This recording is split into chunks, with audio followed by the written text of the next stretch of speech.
அனைவருக்கும் கோபிநாத்தின் அன்பு வணக்கங்கள் நண்பர்களே.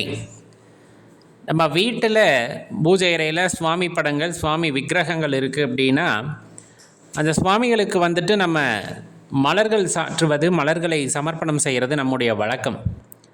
அதை எப்படி செய்யணும் அப்படிங்கிறத தான் இந்த பதிவில் சுருக்கமாக பார்க்க இருக்கோம். மறக்காமல் லைக் பண்ணிவிட்டு உங்கள் நண்பர்களோட பகிர்ந்துக்குங்க. மலர்களை சாற்றுவது அப்படின்னாலே முதலில் நாம் தெரிந்து கொள்ள வேண்டியது வாசனை மிக்க மலர்களாக இருக்க வேண்டும் என்பதை உறுதி செய்து கொள்ளுங்கள்.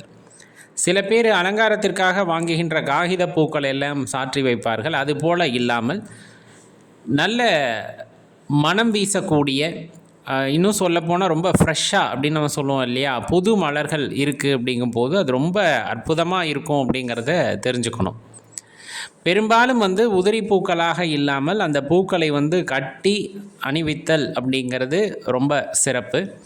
அந்த பூ கட்டுறதும் பார்த்திங்கன்னா நம்ம கைகளால் கட்டுறது, அதுலேயும் மந்திரங்களை சொல்லிக்கொண்டு எந்த இறைவனுக்கு நாம் சாற்றுகின்றோமோ அந்த இறைவனுடைய மந்திரத்தை மனதில் உச்சரித்து கொண்டு அந்த பூக்களை கட்டி அவருக்கு சமர்ப்பணம் செய்கின்றோம் அப்படின்னா மனம் தெளிவு பெறும். அதே போல் நல்ல பலன்களும் நமக்கு உண்டாகும்.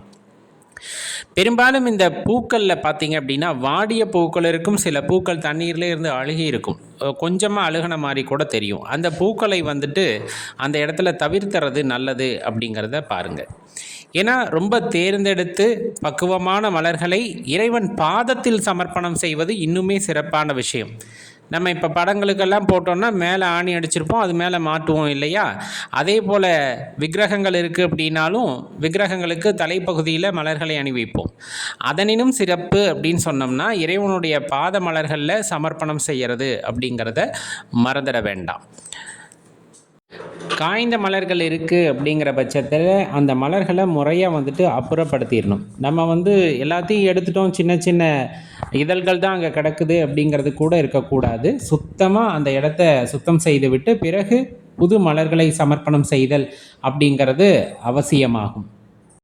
அதே போல் ஒவ்வொரு இறைவனுக்கும் உகந்த மலர்கள் அப்படின்னு இருக்கும் இல்லையா. இப்போ பெருமாளுக்கு துளசியாக இருக்கலாம், சிவபெருமானுக்கு தும்பை மலராக இருக்கும், இப்போ விநாயகப் பெருமானுக்கு செம்பருத்தி மலராக இருக்கலாம், முருகப்பெருமானுக்கு செவ்வரளி மலராக இருக்கலாம். இந்த மாதிரி அந்தந்த தெய்வங்களுக்கு மிகவும் உகந்த பூக்கள் அப்படின்னு இருக்குன்னா அந்த பூக்களை சமர்ப்பணம் செய்கிறது அப்படிங்கிறது ரொம்ப சிறப்பு. பொதுவாகவே பூஜை அப்படின்னா பூவும் நீரும் அப்படின்ட்டு சொல்லுவாங்க. நம்ம பூஜைக்கு அடிப்படை தேவை அப்படின்னா கொஞ்சமாக பூ கொஞ்சமாக தண்ணீர் இருந்தாலே நம்ம பூஜை நிறைவேறும் அல்லது பூர்த்தி ஆகும் அப்படின்னு சொல்லப்படும். அதனால் பூக்கள் இல்லாத பூஜை அப்படிங்கிறது சிறக்காது அப்படின்னும் சொல்லுவாங்க.